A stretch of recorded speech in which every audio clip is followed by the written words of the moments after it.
Hi,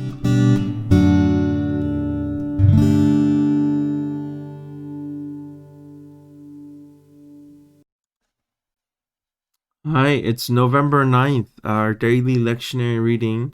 I want to read one verse from 1 Corinthians chapter 14, verse 20. Brothers and sisters, do not be children in your thinking, rather be infants in evil, but in thinking be adults. Uh, I am moved by these words of encouragement, of edification, because they're the things that I struggle with.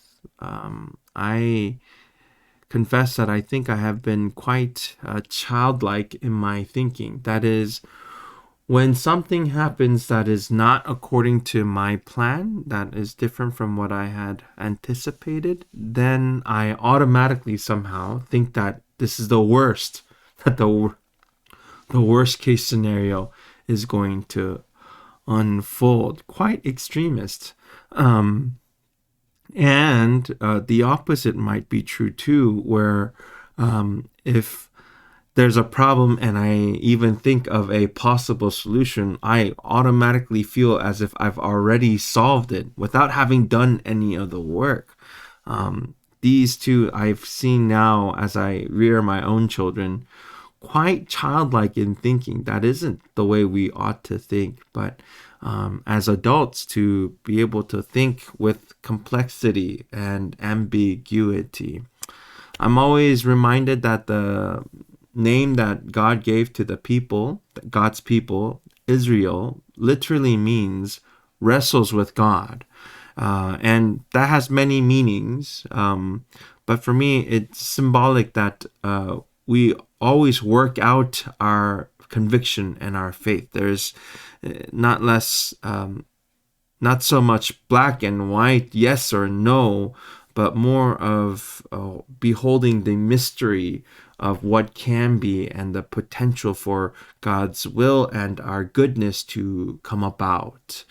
In some ways, that's related to being infants and thinking about evil. I don't know about you, but I've never seen an evil kid, like evil infant. Infants don't have the concept of what is evil or not. And for me, that means to not think about evil, to not dwell on it, not worry about it. We already know who is victorious.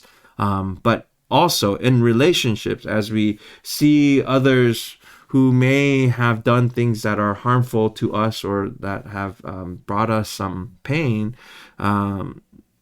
as difficult as it is, to also see that perhaps not with evil as their intention, but to take a grain of salt and look for the best. Perhaps there's an underlying concern or some other area that they are struggling with. I remember that hate is just another side of love. When you're deeply convicted and deeply want to uphold one thing, you will naturally become very angry. And anger, not hatred, anger is the opposite or on the other side of that coin that is called love. And so to be to be adults in our thinking, not to be extremists either way, and also to not give room for evil, not to not dwell on it, and to give people a chance to be graceful as we work with others, even those who may not see us or may not have treated us the way that we want to be treated. It's a different world. It might have been the same world, but surely I feel a bit different, and I hope that people will continue to be encouraged to look for the good, to be filled with hope, and to move forward with complexity and ambiguity and understanding that's okay. We can work this out and be adults in our thinking. I hope in your life you're not over dramatic about what you desire and what's harmful, but that together we may dwell on the mystery and the goodness that God can bring forth in any situation. Blessings to you. Take care.